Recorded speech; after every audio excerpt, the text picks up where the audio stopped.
For today's video mga kaigo, so nandito tayo sa bandang Tapapan, Baucong Mountain Province, kung saan matatagpuan ng isa sa gumagawa ng itag dito na minsang furniture ng isang sikat na vlogger. So nandito kami sa Bauco, kumuha kami ng 1 kilo lang naman para matikman. Nakita ko kay Councilor Kudude. So ito pa meron tayong pinunog, kaya lang kano pala yung isang ano? 330 daw yung isang ganito. Saktong 1 kilo yung isang ganito. 330. Yan. So sa itsura pa lang talagang sausage na sausage. Kamukhang kamukha yung sa akin ay sa kanya.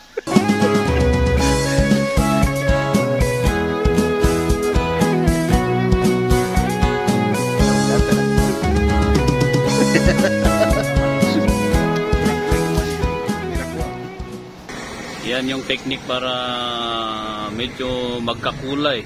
Yung sa amin parang sumalong. Si kuya na tagagawa. Yan yung hinahanda na ulam mamaya. Yan. Yung kasama natin na HO. Siya pala si Brother Pitlungay. So please don't forget to follow my page, Igocom.